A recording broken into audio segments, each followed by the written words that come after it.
The green light. Good morning. It is 10:02 a.m. and we are going to call this meeting of the Board of Directors of the Denton County Transportation Authority to order. We do have a quorum. First up is the invocation, and I'd like to ask Mr. Jody Gonzalez if he would be so kind. Thank you, Mr. Chair. Father God, thank you for this opportunity for this board to come together and deliberate the needs of the people and constituents, for them to be able to get from place to place, Lord. And if you would, please be with all of our employees, keep them safe, keep our staff safe as they work through the navigation of transportation of people, Lord. And also be with those servicemen and women abroad and here in the states, Lord. Just please be with our public safety agencies as they perform the work and the duties that they do to keep our communities safe. In your name we pray. Amen.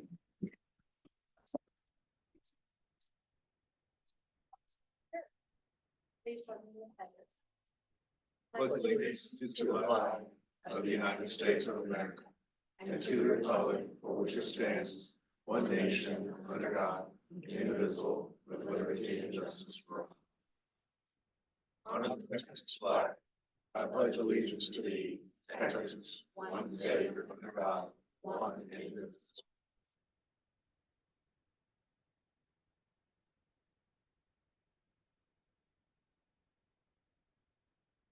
Paul, have we got introductions today? Yes, Mr. Chairman, we do. First, I'll have Ms. Jackie Bronson come up to make a new staff member introduction. Morning, Chair, members of the board. Nice to see you. Good morning. I'd love to introduce Anna Wiskergen. Yes, I'm practicing. Anna just joined us as an HR generalist on our team. She's helping us here in Louisville as we've been navigating the transition that took place on Monday, but she'll be housed in Denton, serving our operators. And Anna comes to us as a public servant. She's been working as an executive director at the YMCA for the last decade or so. And we're really glad to have her. So welcome. And then Mr. Bell, our Chief Operating Officer, has an introduction as well.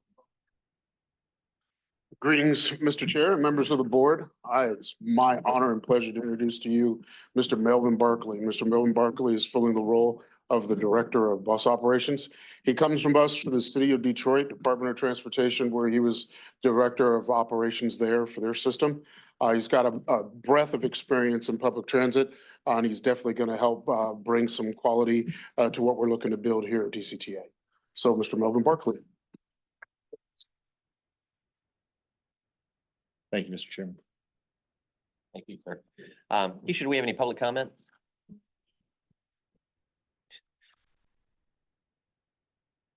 Next up, then, we will go ahead and move to consent agenda.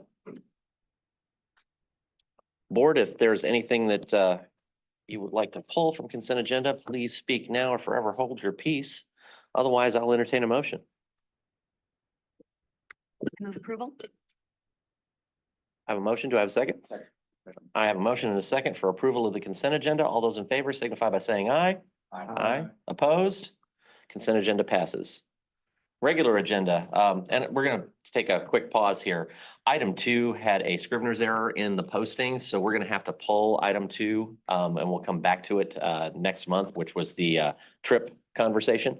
So that will come back to us next month. I've been told that that should not impact any of our cities, and we have enough time. So that's what I call it. It's the wrong year posted, so it has to be this year, not next year. Scrivener, gotcha. Well, it's my big vocabulary. My apologies. Words. Yeah, yeah. Next up, there's a line I have for that, but we have regular agenda. Item 1, consider authorizing the Chief Executive Officer to award and execute a contract with Preferred Technologies LLC for electronic security and access control in the amount of $4.859 million and authorize a contingency in the amount of $242,972.44 for total contract award in the amount not to exceed $5.102 million. We have Javier Trilla, our Vice President of Innovation and Information Technology, to walk us through this. Good morning, Chair, members of the board. Today, I'm excited to present on a project and proposal and contract approval on a program that will significantly improve the safety and security posture of DCTA, our electronic security program. This item requires board action, therefore the recommendation is, and I'm going to read this straight up, is staff recommends the board authorize the chief executive officer to award and execute a contract with Preferred Technologies LLC for electronic security and access control in the amount of $4,859,448.89 and authorize a contingency in the amount of $242,970.44 for total contract award in an amount not to exceed $5,102,421.33.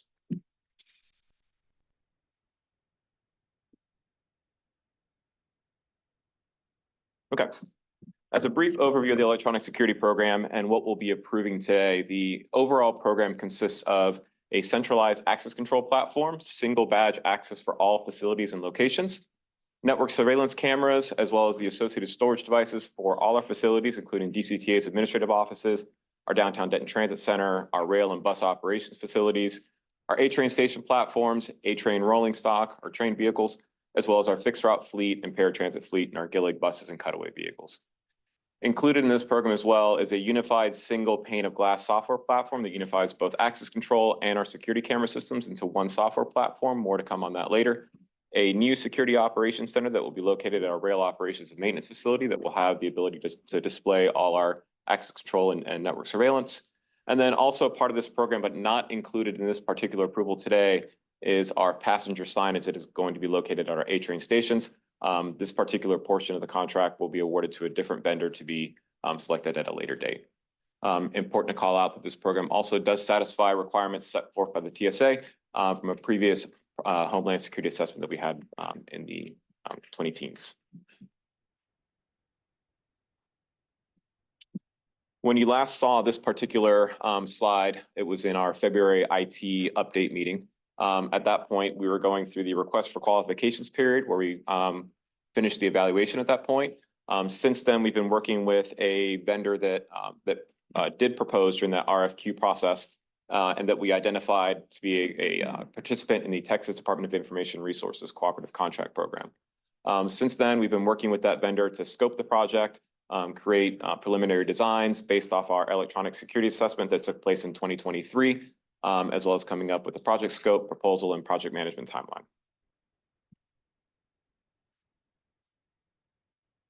The vendor that has proposed that we're discussing today is Preferred Technologies LLC, also known as PrefTech. They have a significant presence here in Texas. They were founded in 2005. They have local offices here in DFW, so we'll have local contractors and employees that'll be working on it. I'm sorry, not contractors, local employees that'll be working on it. They hold numerous small business and minority certifications in the HUB, DBE, and MBE programs. Again, 160 employees, in-house project managers available for the program, and for the most part, no subcontractors will be performing any of this work. They are solely focused on physical security systems, data networking, low voltage surveillance systems, experience in verticals such as airports, oil and gas, K through 12, as well as transportation systems. They have been working already with our regional partners such as Trinity Metro and DART, and have recently undertaken a full overhaul of the bus camera fleet at Trinity Metro. Again, we are working with PrefTech through the Texas DIR contract DIR CPO 4742, which allows us to work directly with them to obtain proposals, quotes, and contract approval. On the top right, I noted that they're a Genetec Unified Elite Partner as well as a Transit Certified Partner, and more on who Genetec is on the next few slides. Any questions so far before I move on? Genetec, the unified single pane of glass software platform that I mentioned earlier. This particular system, again, brings in all our access control systems for all our facilities, as well as our network surveillance systems all into one software platform. It pipes it all in and lets us control that. For example, if you badge into one of our front doors and it's set to notify an individual at the Security Operations Center, that person's face will pop up with their security badge as well as their location and a camera feed live in that identifies them as well. It's able to monitor all our facilities and vehicles, vehicle camera feeds from one location. We can do live look-in on our buses and trains moving forward once that part of the project is completed. They're a hardware agnostic system. They integrate with numerous hardware vendors. They don't really care what camera vendor you're using, what particular products you're using. control panels, so on and so forth. That's the nice part about it. We're not stuck with any particular type of system if we outgrow a certain hardware vendor, if a hardware vendor goes out of business. It's scalable. It gives us some room for growth. There's additional modules and other integrations that we can expand on the system as time goes on. Also, Genetec holds numerous certifications from APTA, as well as Department of Homeland Security, and they hold cybersecurity compliance and SOC 2 certifications.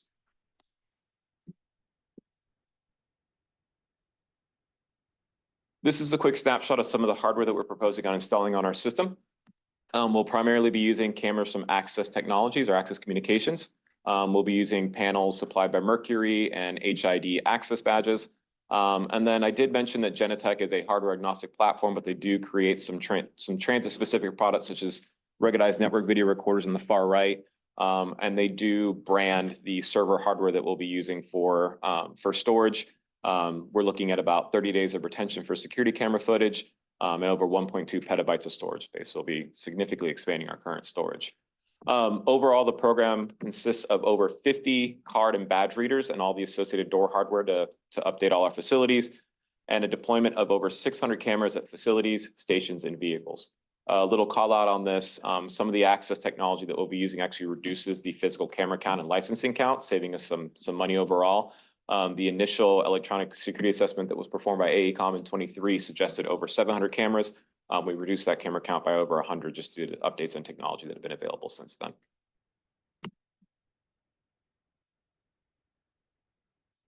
The next two slides are just some general overview of the work that PrefTech has done in advance of this proposal. These are basically the access system is able to take in drawings that we provided our vendor and shows just some of the coverage that we're looking at. So on the left, we have our DCTA administrative office, cameras in the front, cameras in the back to cover our parking lots. Neat call out that the system actually does. Anything that's a little bit on the darker side is actually legally admissible in court. Anything further out is just used for identification, but just the different call outs on what those do. On the top right, I have an example of our rail operations and maintenance facility. Those purple cameras are located on the outside of the building and can see as far as the ingress and egress gates of the A train, as well as the entry locations to the actual station itself, or I'm sorry, the facility itself. And then on the bottom right, we see a typical A train platform and the coverage that we'll be looking at moving forward. Next slide, similar views, but just examples of vehicle design. On the left, you see a 40-foot Gillig, camera coverage throughout the inside of the vehicle, camera coverage in the front on a wide view, camera coverage in the back. And then on the right, you see one of our A-Train Stadler DMUs. The A-Train vehicles today do have cameras in place, but what we'll be doing is updating all the camera and network video recorder technology that's in the vehicles today. But we'll be actually able to use the existing housings and that are on the system today without major modifications to the vehicle. On our next slide, we have the proposed timeline, and I want to call out that this program was initially slated to be a 4-year program from inception to end. Working with Preferred Tech, they've actually proposed a 2-year program. I asked them, I'm not asking you to accelerate this program. Are you biting off more than you can chew? They said, absolutely not. This is a 2-year program in their opinion. Their proposed project timeline, which put a little snapshot on the right there, puts the project ending at Q3, Q4 2026 for a 2-year overall program. I'm excited about that because what it does is it means we're securing the agency at a much faster rate than 4 years. The project order is as follows. It'll begin with project planning and material acquisition, assuming that a contract is approved. Then we'll begin with our access control systems. And at the same time, and part of the reason we're cutting some of the time off is while we're installing the access control systems, we're pre-wiring the buildings as well for video moving forward. Once that is complete, we'll move on. We'll begin with cameras at our A-Train platforms. Then we'll come back to our facilities, install cameras, and then we'll be looking at our fleet, both our bus and rail fleet. Any questions on that scope and timeline?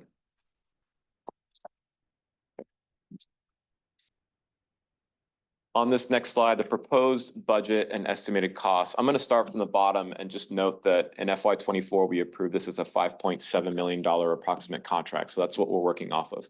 On the top right is today's approval of approximately $5.1 million. And the program itself, once again, Preferred Tech's main quote is $4.8 million approximately. We'll see the 5% contingency outline in the motion approval of $242,000. And then items that are not to be awarded today, again, passenger signage, which is estimated about $300,000. We'll have third-party project management that we'll be looking for, and I'll be coming back to you within the next few months to approve a contract for project management support to augment staff so we can make sure that we get this program completed in the proper timeline. And then any miscellaneous network upgrades, cybersecurity changes, whatnot that we have to add to the system. We're looking at a estimated cost of $5.7 million for the overall program once all the different approvals come through. But once again, we're only looking for the contract approval of $5.1 million today. Since we've condensed the program from 4 years to 2 years, I'm looking at the cost per fiscal year as proposed by the vendor, FY25. We're looking at approximately $3.8 million, with the rest of the expenditure in FY26, approximately $1.2 million. Any questions? Okay, hearing none. Well, once again, this is this item does require board action, so staff recommends the board authorizes the CEO to award an execute contract with Preferred Technologies LLC for electronic security and access control in the amount of $4,859,448.89, and authorize a contingency in the amount of $242,000 and $242,972.44 for a total contract award in an amount not to exceed $5,102,421.33.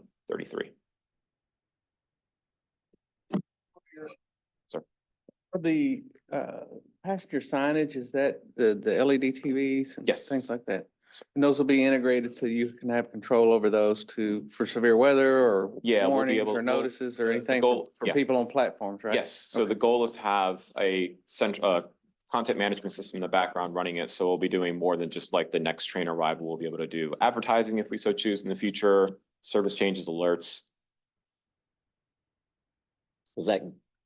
Will that be able to give like timing updates as well? So if the train gets delayed, we can, Yes. okay. Yep, service alerts, it'll use GTFS real-time data, so we'll be able to see the train and provide those updates as long as it's getting its real-time feed. I think that's great. So, other questions, comments? Excited to see this accelerated. I think that's awesome. I'm sure it's exciting to you too, since it frees up a couple of years on the back end that you can do other stuff. Yeah. Agreed. If there are no further questions, I think this is an approval item, so I'll need someone to move to approve. I'll make a motion that we approve the item as stated by staff. I'll second. I have a motion and a second. All those in favor signify by saying aye. Aye. Opposed? Motion passes. Thank you, sir. Thank you all. And I have been remiss. I need to walk back to public comments. We did have some, I don't have to read these but they have been submitted. So we did have some complaints regarding a bus stop location. It is in your packets. So I want to thank the community for reaching out and giving us some feedback on that. I'm gonna expect staff to give us some information when they have time. Yes, sir. We have reached out to the business and had the conversation, actually spoke with one of the ladies that work at the office this morning. We're going to remove the stop from the current location and find an alternate spot. Okay. Okay, great. Thank you. Appreciate you working with the community. All right, number 2 was erroneously posted, so we're gonna have to bring that back up next month. Item 3, discuss proposed fiscal year 2025 operating and capital budget and reserve policies. This is discussion item only. We have Jane Pilarowitz. Pilarowitz. I was Okay, wondering I how got you it. would do with Get that. Jane. Thank You you. did good. You did good. Good morning. My name's Jane Pilarowitz. I'm the Senior Manager of Budget and Grants, and I'm happy to be with you here today.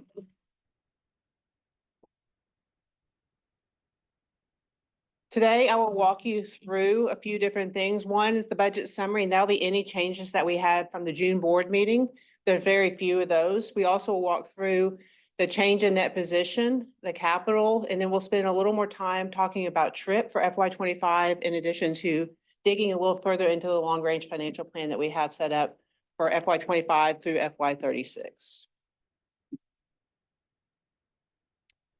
Here in the budget summary, you'll see that all the numbers are the same as they were in June. The only exception to that would be your bus admin and support services and your GNA numbers. Those both have changed slightly, and there's a future slide that shows you exactly how that has happened.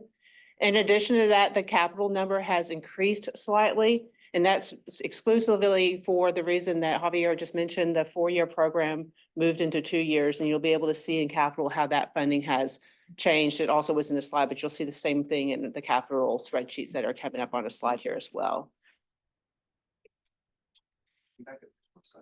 Sure. Questions? You're good? Okay. This is the budget update since the June board meeting. The yellow column is what you saw in June. The green column is what you're seeing today. The only two areas that have a change are in the, often the right way, under salary, wages, and benefits. You will see a decrease there. The reason there's a decrease is we're using estimated numbers for dental and health insurance in June, and we have firm numbers now. And we had estimated a bit higher than what actually came in, so we were able to reduce that across all salary and wages. But with also within that number, we have the anniversary pay built into there. That represents about 100 employees at $100 per employee for milestones. So that is built into that number now, in addition to promotion pay for one employee. So, but that still gives us a net of 134,000 decrease in salary and wages.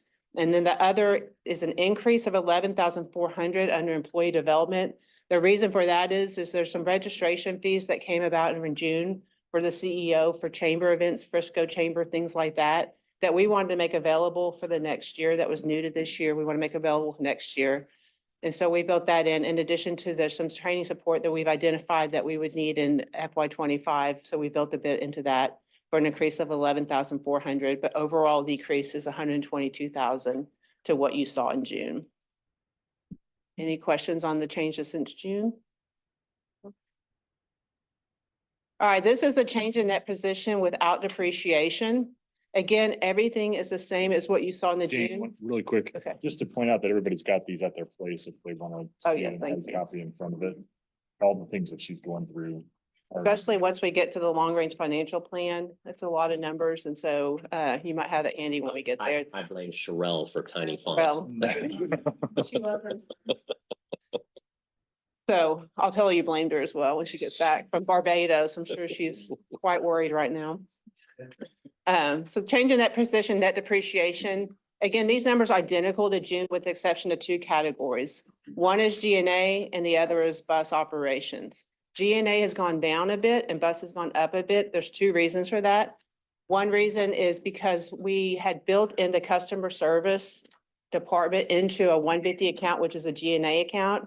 When we decided to merge DCTA and NTMC after the June meeting, we decided to put them more on the operational side of the business. So we moved that department into a 570 account, which is a bus account. So that's why you would see a decrease in GNA and an increase in bus, in addition to the benefits change that I mentioned before. That's built into these numbers. So that with the operating budget with net depreciation is 51,896,141. And that's a 3.4% increase to last year. This next slide is changing that position with depreciation. Again, everything's identical to the prior slide, except this includes your depreciation. So if you're looking at the operating budget inclusive of depreciation, it's $62,728,233. Any questions there? This is a capital improvement and major maintenance plan. It's divided over two slides. This particular slide does not have any changes to it, so I'm going to go ahead and go on to the next slide. The next slide is where you'll be able to see the electronic safety and security program that Javier had mentioned over just 2 years now instead of 3 years. Again, while the capital number increased, the overall budget for that project did not change. It's just reduced from 4 to 2. So instead of a $1.5 million number you saw in June, you're seeing a $3.8 million in 25 now. And then below the trip funding number at 7.5 was slightly different in June, but this next slide that I have will cover trip more extensively. So we'll be able to see how we're breaking that number down.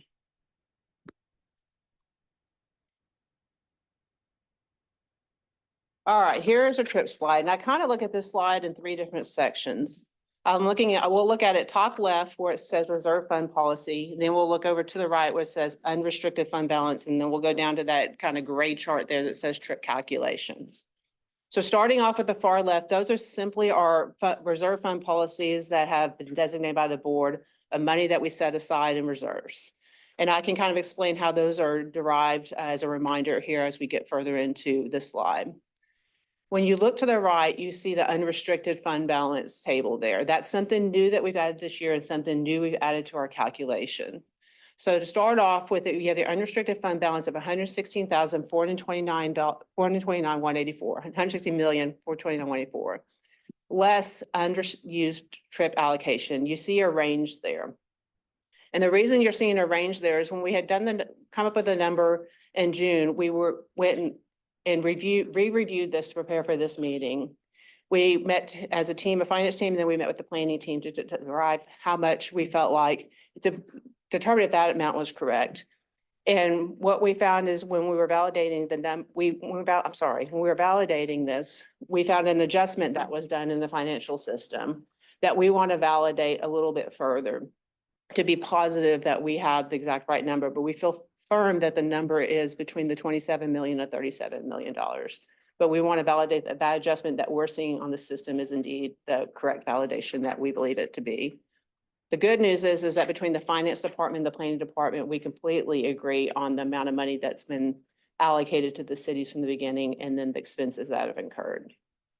So if we're taking that unrestricted fund balance of 116 million and reducing out the less unused trip allocation, then we remove out the fund balance from TAM, and TAM is the $7 million. That's that money that we set aside. You'll see it again in long-range financial plan, but it's set aside as cash. So it's money that we're banking and saving for fleet replacement and rail major maintenance to give us an adjusted unrestricted fund balance between 72 million and 82 million.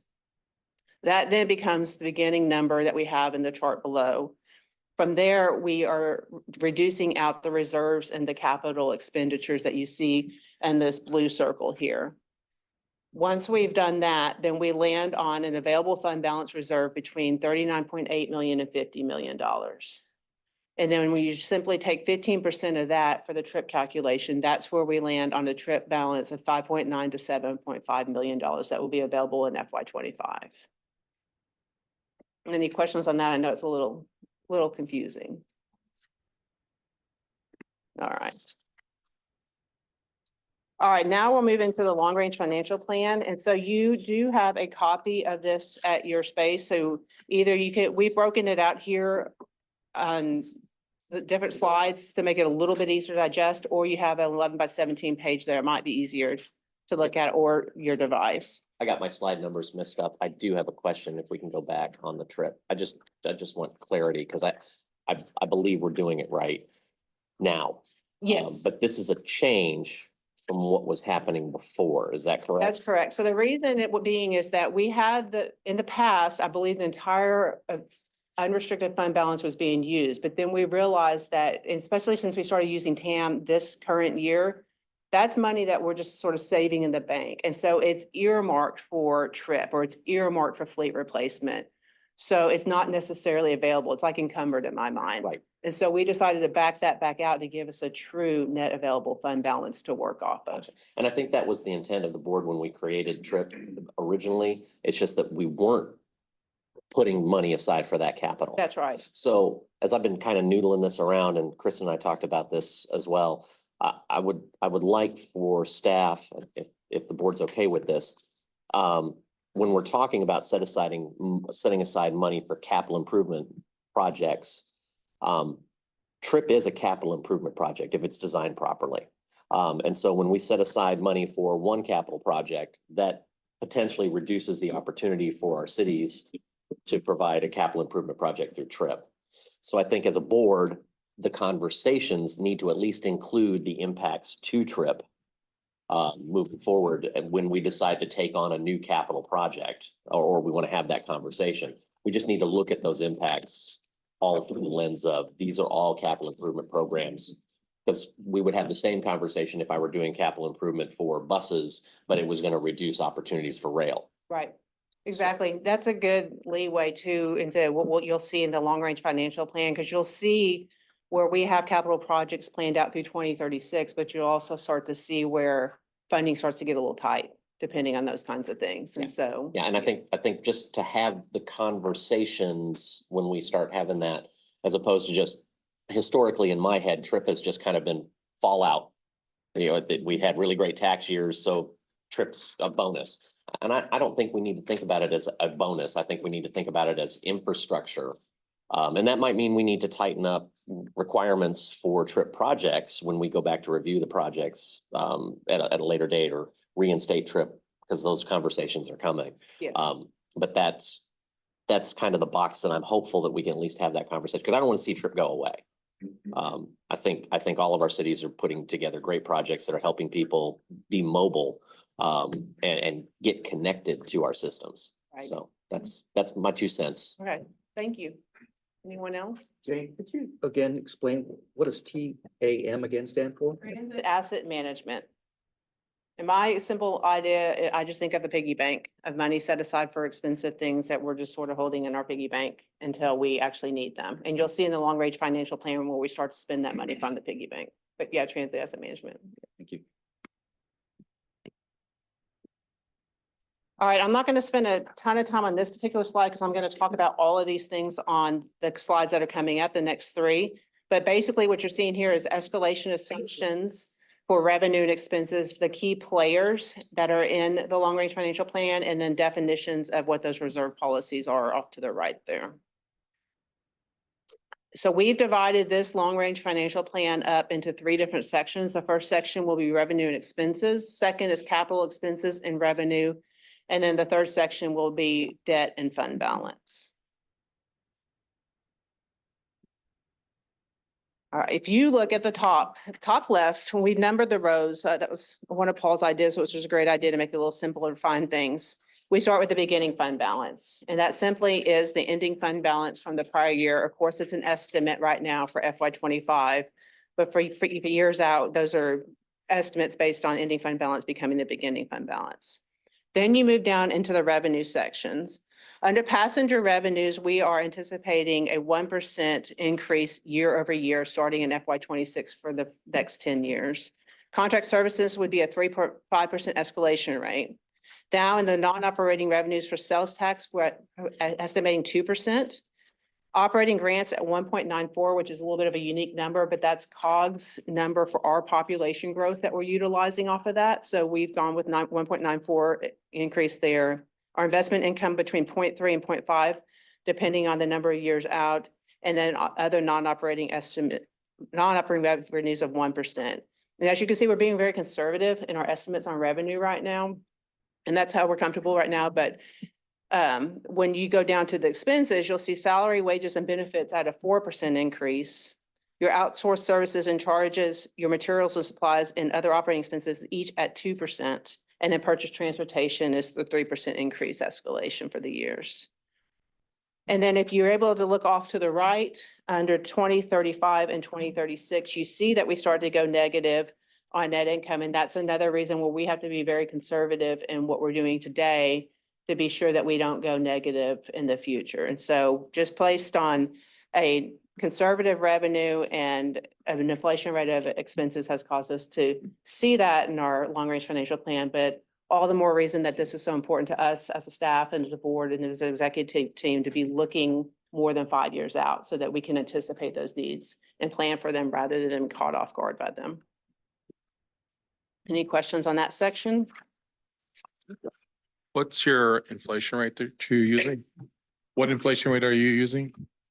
For which one? Are you using a constant inflation rate for that long? Yeah, from the ones that I had mentioned, it'd be a constant inflation rate for each of those years on out. And what is that rate? It varied based on the numbers that I had just mentioned. So anywhere between like 2 and 4% on expenses and anywhere between roughly 1 and 3% on revenues. Okay. Each of them has a little bit of a different one, and that assumption page shows you that as well, but it's roughly those is exactly those numbers. There's not roughly those numbers. Guess I didn't see the assumption page. It's on, if you, it's Oh, in, got it. did you, okay. Anyone else? All right, okay. So I know, sorry, last month we talked about some, maybe it was 2 months ago, some options with Frisco. And we also talked about the UNT contract and how there might be some changes coming in that. How is that reflected in here? I don't believe As that our that's reflected in here just yet, so. It currently is not. Once we get through this part, my plan was to interject with some discussion around what does this mean about where do we go from here? I mean, the bottom line up front is you're gonna see by the end of this presentation that we need to be doing business differently by the end of the decade. Otherwise, our fund balance is gonna go negative. Doing business differently means lowering operating costs on things like the intermediate service plan and paying for one service, the best service on the right geography. So that's how we work on the cost side. On the revenue side, we work on it through opportunities like the UNT contract, like the addition of member cities into the future, all that sort of thing. So these ideas that we've had about these are things that we ought to be doing. This long range financial plan tells us these are things we have to be doing. Okay, and so then Frisco would not be included in this, but UNT would be in here probably as is. This is Assuming- showing the current revenue picture for DCTA, not assuming that UNT service. Because the UNT service actually has work to be done on the cost side and the revenue side. That contract discussion is about how do we make sure we're running very effective bus routes and how do we make sure we're getting the right rate on the hourly wage, on the hourly rate that we're given.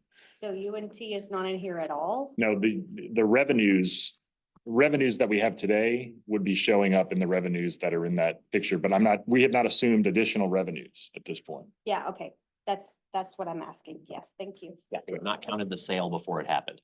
Right. I do have a question on operating revenue and a couple of other pieces, and especially the operating grants. Grants are based on estimated expenditures, right? So that's the federal money. Am I reading this to say that we're leaving money on the table because the number's going down? Or we're not spending enough in the eligible categories? What line are you on? Yeah, Where's it going down? I think the number, Line number is 5. yeah, I think, That, is it it, looks, where am I? Line number 5 is operating grants is showing an increasing amount. 1.94% increase year over year in operating grants. But I think he's saying it went from 14.5 for our adopted budget last year. Yeah, down yeah, to there we 10. go. Yes, so the reason for that is because we are basing it off of actual expenses that we know that will incur in the year. So I think we fine tuned the number from what we had in the prior year. Okay. So are we missing out on opportunities there, or is that just we're kind of as best as we can get? I don't feel like we're missing out on opportunities. I think for last year, we had transition of staff and Okay. the person that came in took their best stab at what they felt like it should have Okay. been. And then with a little more time under the belt of learning from Brittany and then getting to do it myself, we really went in and looked at exactly what was hitting those particular lines and what we could draw down on. And then what we anticipated it being in 25, and then tying the grant money back to those exact operating and capital expenses. Okay, Sounds like she's just truing up, but. yeah, just trying to true up what we know, what we know. Okay, that's fair. I'm trying to get clarity on this because I know it was gray when we first started it. Go Zone is not eligible for federal funding, is that correct?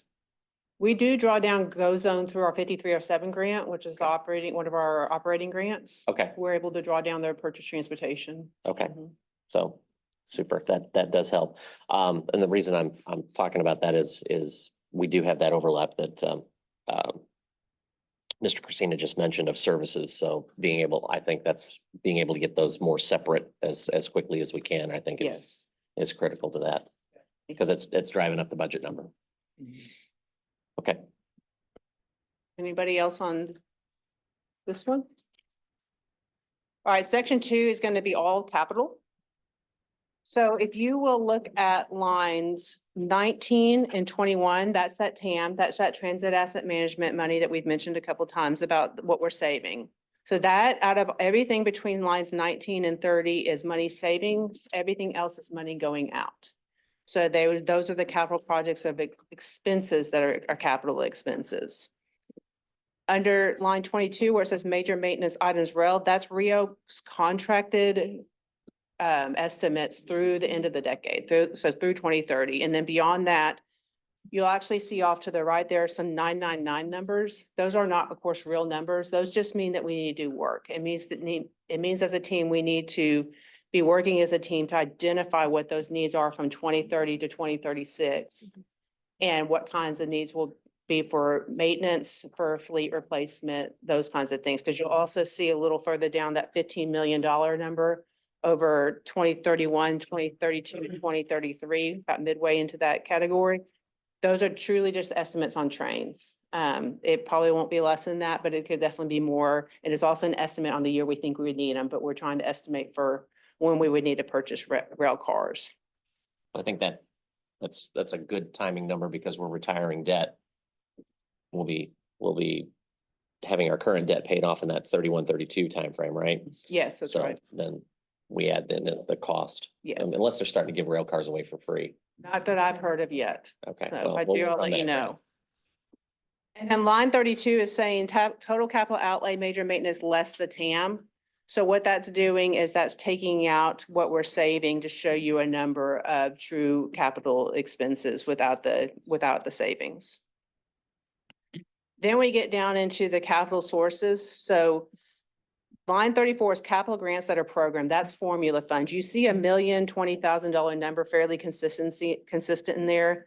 That's just simple, basic formula funding that we know we'll get at least that amount from the FTA. We honestly will be probably getting more. The line that's even more interesting is the one right below that, which is the discretionary line.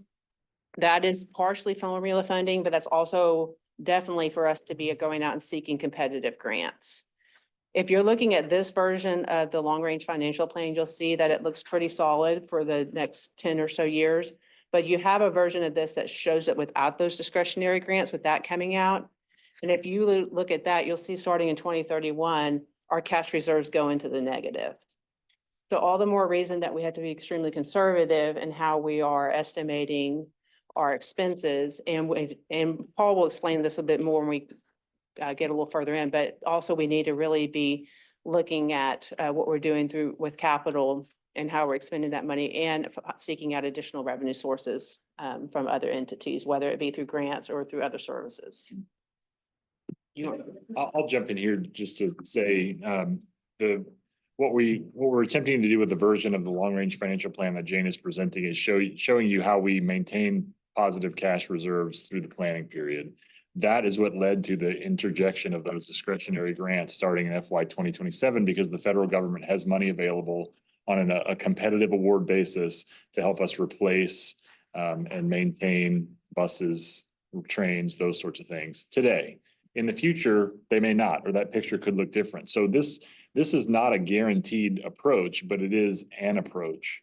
So when we think about what we have to be doing in the long range plan, because the version of this document that's highlighted with yellow at the top shows you what happens if that discretionary grant line is zeroed out. And that's where you see the net available fund balance go negative in 2031. That's why we're saying what we're saying with regard to, we have to be doing business differently. We have to make sure we're operating at the lowest possible cost, raising revenue in addition to the things that we talked about just a minute ago. Regional Transit 2.0 and the conversation about the rail network and how the A train fits into regional rail assets and what is the state's responsibility to help provide those services. That's where all these things begin to come together. And this long range financial plan conversation points us sharply to the need to pay attention over the course of the next few years. All right, then we move down to lines 40, 41. That's just simply the debt service schedule, which is the interest plus the principal numbers shown there. Then line 43 is the internal debt service coverage. That's simply net income divided by total debt. It's our ability to pay our debt. The banks want us to be at 1.5, so you'll see that we're well above that for now. But if we were not paying attention to this, we could get a little tight. Of course, we don't want to do that. And then for lines 47 through 50, that is backing back out those reserves that we have set aside. And then you get down to the bottom section with the net of available fund balance, which is simply saying the ending fund balance minus those reserves. And then am I on the right one? I'm sorry, I'm moving. In this green section here, we have the reserve for capital projects. That's our TAM money. That's the money in the bank, minus the real spend, minus the use of capital reserves, which is line 37 and 53, to give us the capital reserve balances there at the bottom there. Any questions related to that? It's a lot to digest. I know it's a lot of numbers thrown at you. Yeah, I do have a question. Major maintenance. I know it shoots up in 2026 as our system gets older. I'm looking at line 22. And I'm just curious, why does it drop down in between 2029 and 2030? It goes from 7, it was going up and then all of a sudden it drops down. Where's his, I'm looking at line 22, fiscal year 2029. You see it go, it's going up, it gets to 7.3 million. Mhm. And then you get this 2023 and it goes to 5.3. I'm just curious why wouldn't it? 32. I was on the 2 million. Yeah, I can answer that. These, recall in last year's budget conversation, we introduced the topic of the increasing cost of A-train maintenance over the long term. We historically, in the first 10 years of the A-train's life, the board had given, I think, $2 million a year for major maintenance in general. When I began taking up these conversations with Rio Grande Pacific, found out the number was a lot bigger. And so asked them to say, if you could provide, if you could have whatever number you thought you needed for rail major maintenance year over year until the end of your contract, what would that number be? We introduced that last year, we revised it this year, and that's what shows up in the budget here. So the short answer to your question is that is what our rail maintenance, operation and maintenance contractor is telling us they expect for rail major maintenance across all systems of the A-train. Now, that is the end of their contract period is 2031. So now we got to go do our own homework on what do we think it's going to be after 2031. And if we're buying new equipment in 2031, then we would expect that number to go down, but it won't be to zero. And so we're highlighting these gray boxes as a staff to know that we got to come back to this and start filling in these blanks. Okay. No, there must be something they're seeing when they get down to the granular level that shows some type of a Right. subtle drop. I just find it, yeah, I was just thinking it'd be still going up. Right. And they divide the maintenance, I think, into rail equipment, signals, and track and infrastructure. And so in that budget presentation, we had numbers assigned to those 3 broad categories. But if we went to Rio Grande and wanted to say, okay, tell us what that is, then we could get into those details for sure. So I'm assuming when you do your homework, that 1.999 you see in 2032, that's probably gonna be 5 or 6 million. It's gonna be a big number. Well, maybe not, because if we're buying new Buying new rail equipment in that Okay. period, it may, Okay. but I see. those 999s are just a tag that we're putting in there to say we got to go back and do some work. All right, thanks. Anybody else?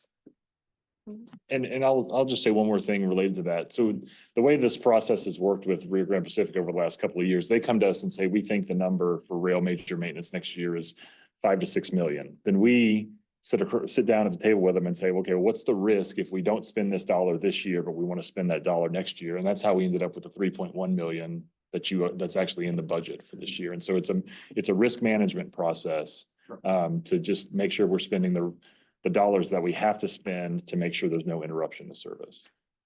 Not replacing equipment before it's time.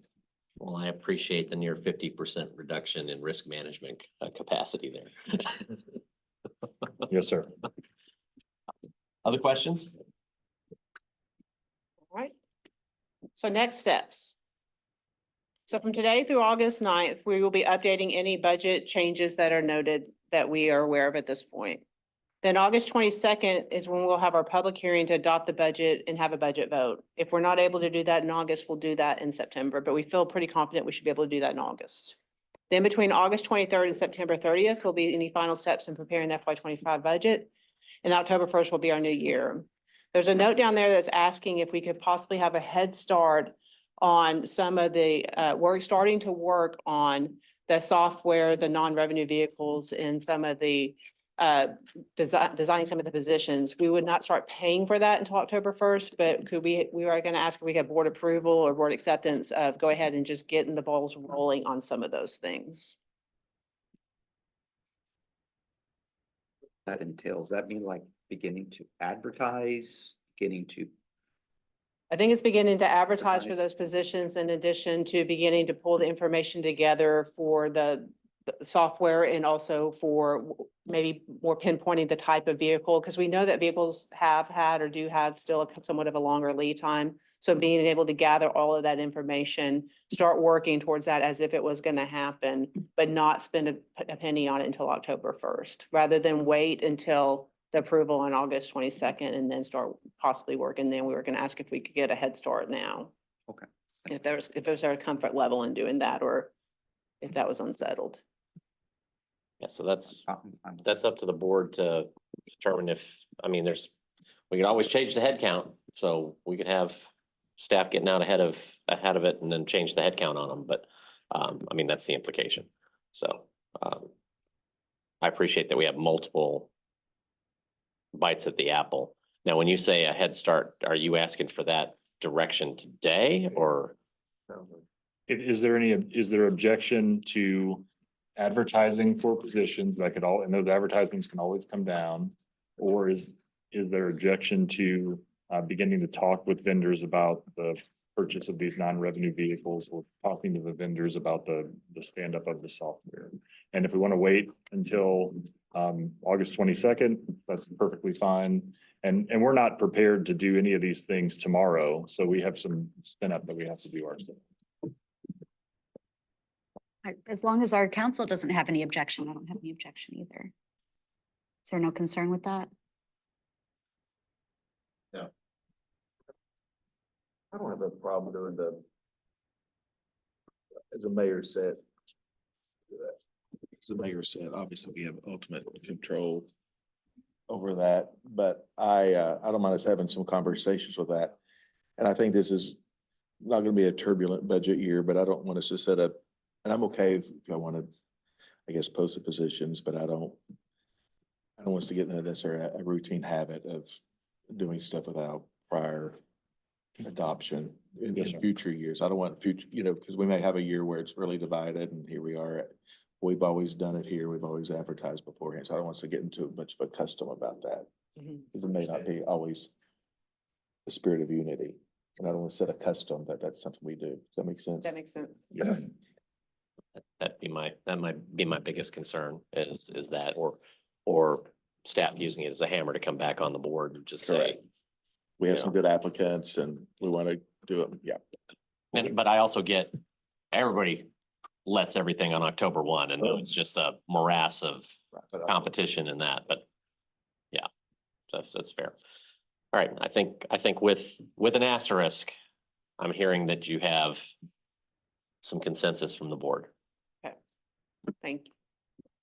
And we'll stay in touch with the process and make sure we stay aligned.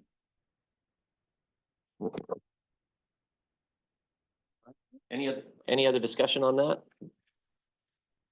Well done. Thank you so Thank you. much. Thank you. Please let Sherelle know that she was not missed. That's not true. Recording. It's on audio though, so. Oh, I know. I'll hear back. Yeah, you will. Thank y'all. Awesome. Thank you so much.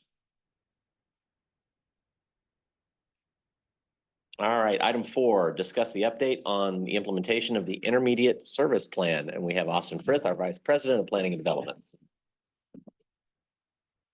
Morning, Mr. Chair, members of the board, Austin Frith, Vice President, Planning and Development. Today, I'm excited to provide an update on where we're at with the intermediate service plan of phase 1. So we're on final approach with this initiative. Highlighted in the green box, the board provided direction in May to realign GO zone capacity with the Connect Travel Shed, make additional investments in bus frequency, and allow for additional capacity for microtransit, should that capacity be needed to meet KPIs.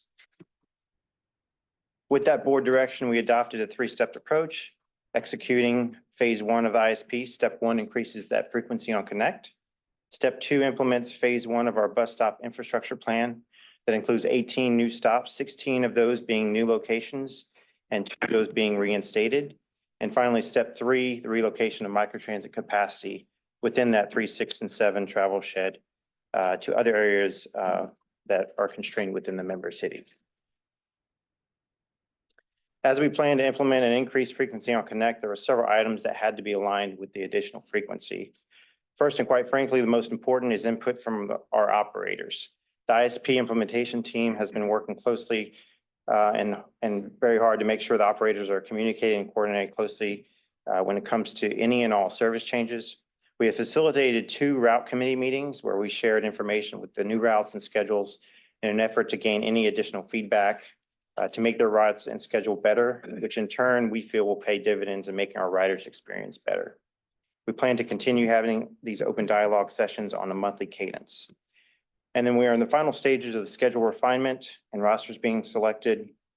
This is probably the most detail-oriented task that we have in front of us, but we're confident that we have put our best foot forward and are eager to have the rosters completed by the first week in August.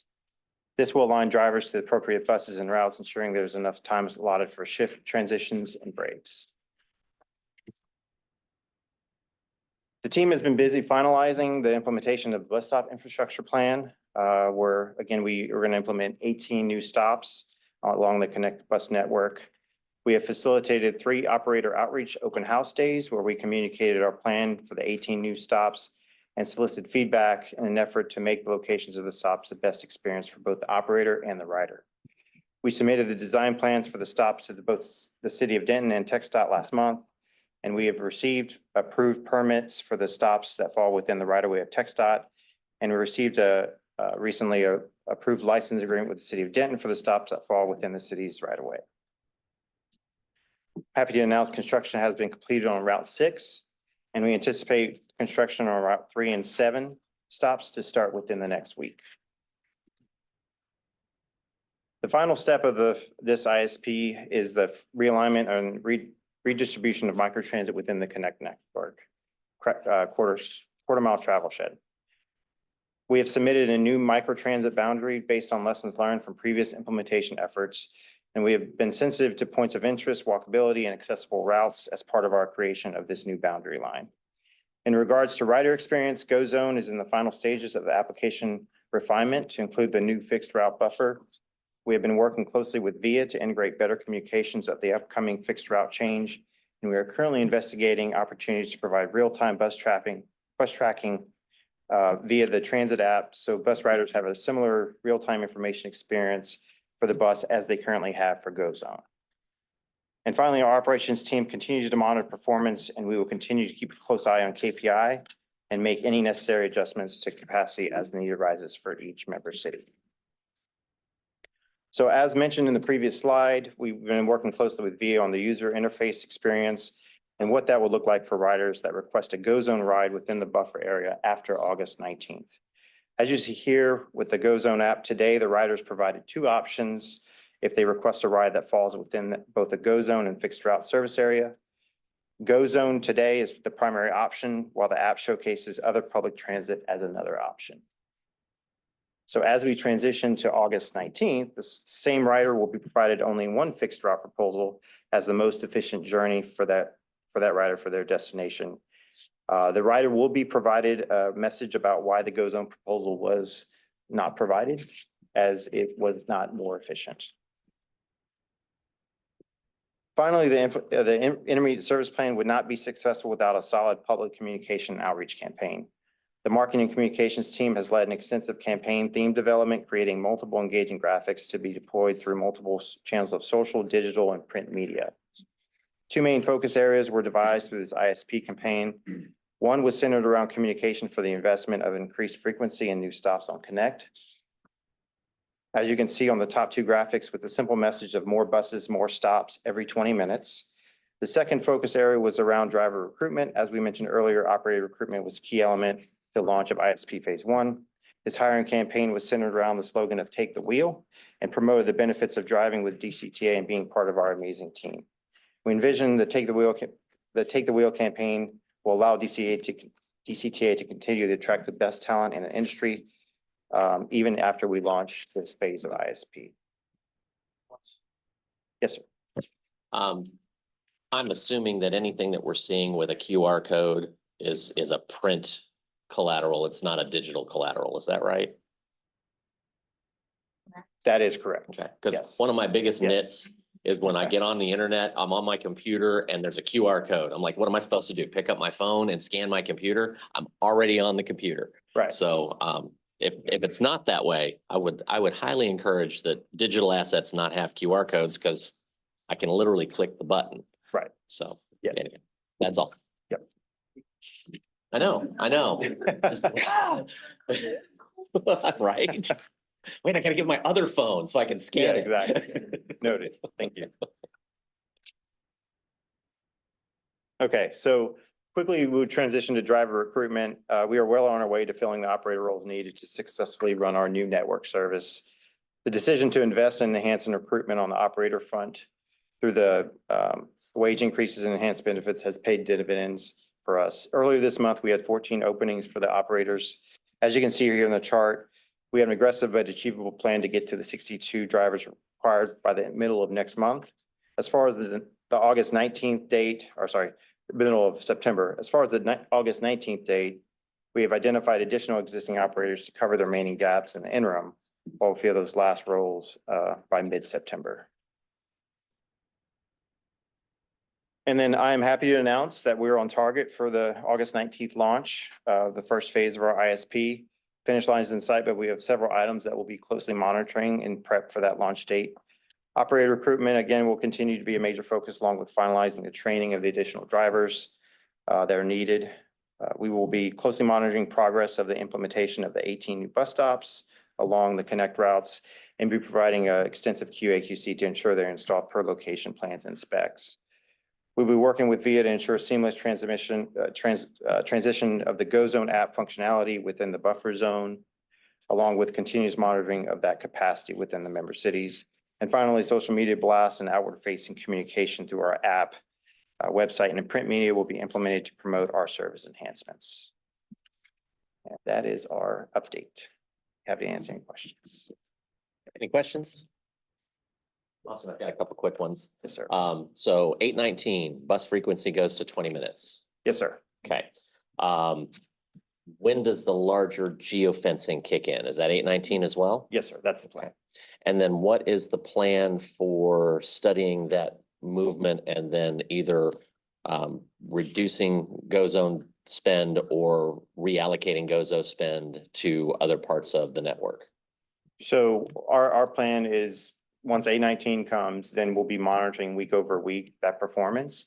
And I suspect we'll be reporting out at our monthly board meetings how we see that change happening and making real-time adjustments to make sure that we're allocating the right resources based on that change. Okay.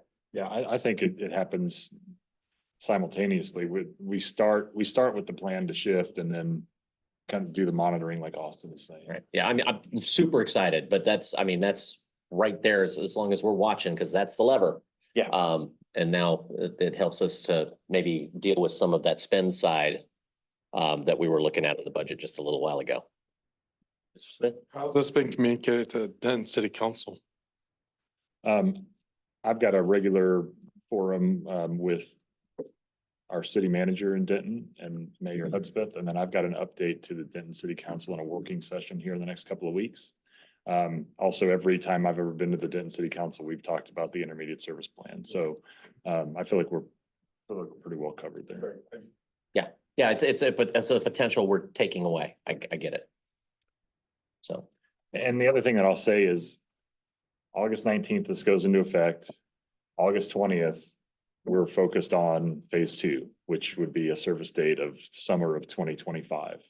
So, and phase two is actually already in the works behind the scenes in terms of the data analysis and all that sort of thing. So this is it's a big lift, lots of moving pieces, and we're gonna continue making the progress, as we collect data to see what are the good things to come out of this, what are the challenges that we need to overcome, all that sort of stuff. Super, thank you. Quick question for, I guess, for Paul on this. How many operators do you currently have right now? Bus operators? We're at 62 authorized minus 14 positions, so we're at 48. When we started this process, we were at 41. We lost a few through the transition period, but we've got 4 that are in the process of finishing their service. So that puts us about 53. And then another group that'll graduate, basically be ready for revenue service the day the service starts. And so we'll be at our 56. so that's what I was getting to with by the time you change frequencies, you'll have enough. It will be very People. tight Good. until we're fully staffed, but we feel like we can make the service work with the resources we'll have on August the 19th. Okay. As all those operators graduate. And there's a huge commendation to be shared with Mr. Bell's team, Ms. Taylor, Ms. Bronson, all the people that it's taken to recruit bus operators, get them into training, get them screened, drug tested, not to mention all the NTMC operators who have started service as DCTA bus operators as of Monday. So it's all coming together quite well. So we appreciate the partnership of our bus operator community as well as all the folks on the staff that have pulled that together. All right, thank you. Any questions, comments? Thank you, Austin. Thank you.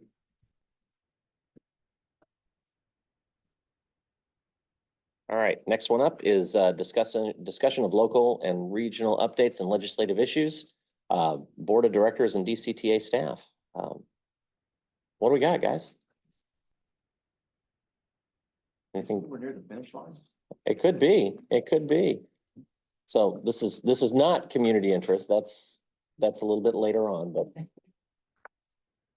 I was gonna ask you, when do you want to share the transit board conference notes? yeah, that would be great right here. We want to do it right? Yeah, Okay. let's go ahead and do it right Okay. here. So I had an opportunity to attend APTUS. Thank you. Had an opportunity to attend APTUS, transit board member, transit board administrator, seminar this past week. Keisha and myself were there. It was a good discussion. We had lots of good topics that came up, stuff that we deal with at board level. You know, one of the questions was, how do you get board members out of the weeds? And Or city council as former mayors, you guys understand, yeah, or it's the same general issue. And I suspect the answer is the same. They said, more communication, annual goal setting, identify your high priorities, and then talk about them all the time. Focus board members on helping you with the business and local community, advocating with other local and state political leaders. Give them something to do. So that was, okay. And they said social media can be a detriment to this. They tend to artificially magnify an issue. Yes. View from Washington, the 2025 federal budget calls for $20.6 billion in transit spending. The president's budget requests that 16.43 be appropriated. The House budget requests 15.99 billion be appropriated, and nothing yet from the Senate. They expect Congress to act at the end of July, which is getting up pretty soon. We'll see how that's gonna go. Yeah. State of bus manufacturers. Nationwide, we are down to 2 bus manufacturers, New Flyer and Gillig. And we had a presentation by Dorval Carter, who's a former chair of APTA, who led a study to find out what happened. And he started by saying that 10 years ago, there was 10 US manufacturers. Now we're down to 2. And his group concluded that this was the result of several things happening. Bus manufacturers have never asked for progress payments. He said that's very typical in the rail industry, not typical in the bus industry. Progress payments. So they only get paid once the buses are delivered.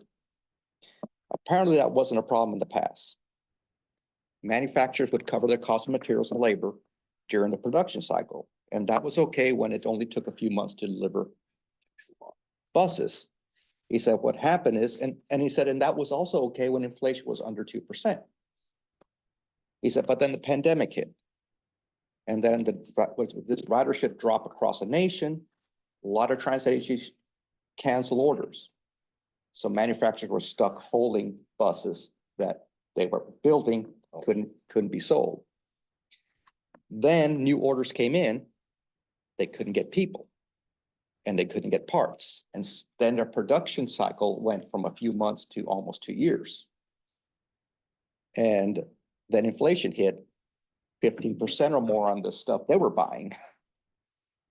All these cost manufacturers are dropping, basically said we're at an unhealthy level with just 2 manufacturers nationwide.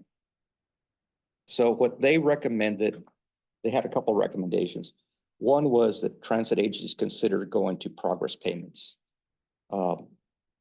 which, okay, that's something that's done in the rail industry. There's probably a process for doing that. Then they talked about another option they talked about was not setting the price until final delivery, which is an inflation protection thing, which I personally didn't think that was, I didn't care for that one. I felt that the manufacturers they're in the best position to determine what the price should be. They know it's going to take them 10 months to price it. They should have their inflation already built in the price they put in. But anyway, that's something for us, I guess, to discuss further on as we're buying buses. Other interesting things, we had a discussion on transit policing. All agencies are dealing with homelessness and mental health issues. That's across the nation. Kind of some little tidbits I picked up that were interesting. One agency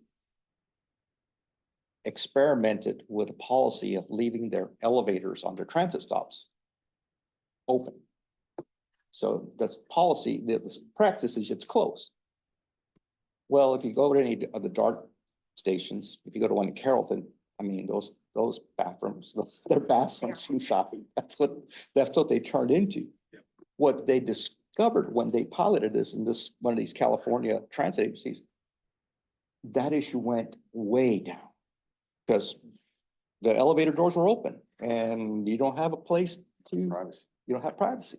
So their maintenance costs went way down and the amount of effort. So those are just little interesting things that I found was worth picking up on and passing out to maybe some of our other transit agencies, friends. Thank you. That's all I got. I know Keisha was there. I don't know. I don't want to leave you out, but. I was. It was hosted by Santa Clara Valley Transportation Authority. And it was kind of interesting because we both attended the same conference, but for the transit board administrators and the board members was totally different. So I really didn't get to see vice chair a lot during the conference, but some of the things that we talked about were the leadership, and we're all in some type of leadership role, and the good practices, best practices. And we also talked about agenda management. It goes the gamut from like LA Metro, who does 1 million rides a day, to an Antioch one who does, several less. Same issues. They also talked about being in the weeds. They talked about that too. Safety. And I thought, oh, bus safety, transit, but board meeting safety, which was a really good thing for us to consider. And also self-care, about how we should take care of ourselves so we can take care of all of you guys. So it was a very good conference. It was in San Jose. We got to tour Caltrain, their BART, Bay Area Rapid Transit. So it was a good conference, and he's good to travel with. So it was a good time. Thank you both for the feedback and the update. Any other legislative issues? Say the conversation on regional transit 2.0 is probably going to spin up here in the next few weeks. Staff's been contacted by the COGS consultant on a few different meetings related to internal workings of the agency. So we'll continue to stay engaged there. Judge Eads had a monthly mayor's luncheon and we got to hear some insight about the state legislature. Would you summarize that as going to be a challenging year? I think a good way to characterize it, there might be some transitions going on, there are lots of new members in the chambers, and so, we have to be ever vigilant of our local control. That's something that it's a priority to us as a local agency and as representing local entities. So we got to talk about that. And what does that look like? Local control can take many different forms, and best practices. And so I think that this agency has good relationships with our delegation, and I know we'll be reaching out to our new representatives that we have in the county. And I've already been doing that as well. And so fostering those relationships. And so I think we'll just continue to do that now and when they're not convening, and then obviously they're in the session starting in January. So yeah. Now is the time to build those relationships. Exactly. All right. Anything else before we move on to informational reports? All right, so informational reports, we have our safety, service, and ridership reports. I did notice that for the first time ever, we did see a Go Zone ridership reduction year over year in the month of June. So just an interesting data point, I think. Bus and rail both had strong growth. We're still, I think, hitting above our weight nationally, so that's a great thing. And then I did have a question on the packet.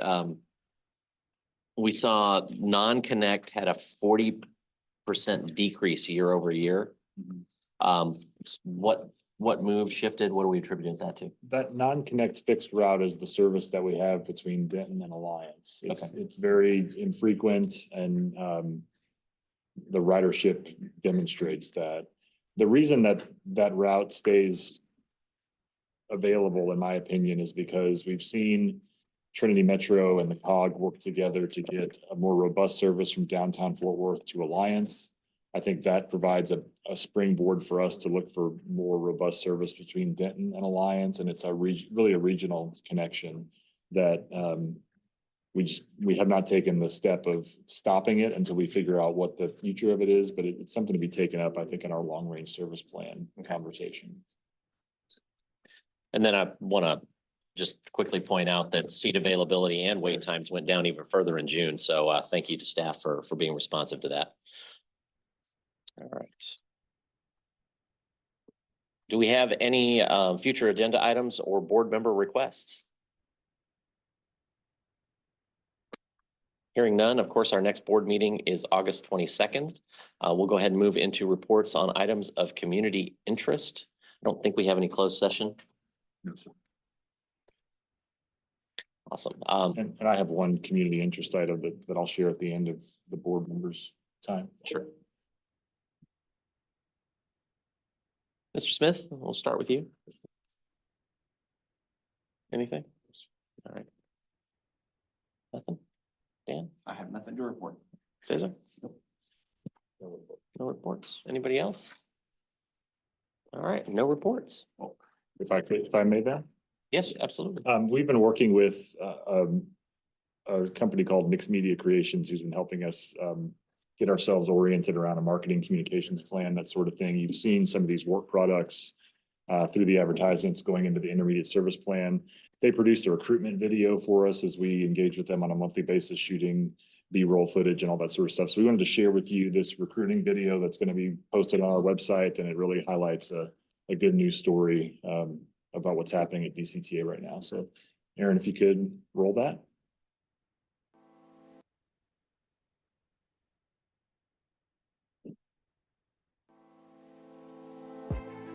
DCTA is a full-service public transportation organization. We provide the A-Train, a 21-mile commuter railroad moving between the cities of Denton, Highland Village, and Louisville. Our Connect bus service. We also serve the University of North Texas with an extensive campus shuttle network. We provide paratransit services to the elderly and disabled populations. We also provide Go Zone, our microtransit operation, moving people on demand to the places that they need and want to go. What stood out about DCTA when I was looking for a job was the core values and the culture. It's very evident being here that the culture is not just something that they share online, but it's something that starts at the top and is part of my everyday experience. I like my fellow coworkers. I love the management. I love the people that I meet out on the road. I think DCTA has a tremendous impact on the community. We think about some of our riders who couldn't get to medical appointments, who might not get to their job without public transportation. So I think our services are vital for a lot of people. It's a great opportunity to put yourself out there and be there for people that need you, that you don't normally see on a daily basis. I like working at DCTA because it is a company that is growing quickly and there's a lot of opportunities to learn and advance.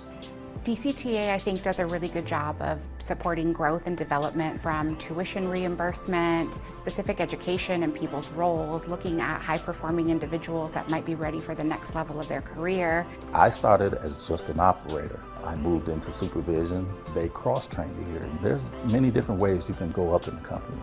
We have a ton of positions that are amazing drivers that are behind the wheel. We have the supervisors that lead those drivers, the mechanics that service the buses. There's a number of administrative positions. It takes a lot to support what we do for the community. Everybody in the shop, we have a good working team out here. We have a great boss. Somebody's having trouble, the other one picks up for them. We need more drivers. And we would love to have anyone that enjoys driving. That's fun, especially if you like to interact with people. This is just not a job. This is a career. It's just a wonderful place to work. Very well done. Deal. Doing a great job there. I think I recognize one of the operators. I might have recognized one, yeah. Let's see, what else? Nothing else on items of community interest? We do not have any executive session. And says there is no further action to be taken on today's agenda, we stand adjourned. Thank you all for your time. And it's 11:23.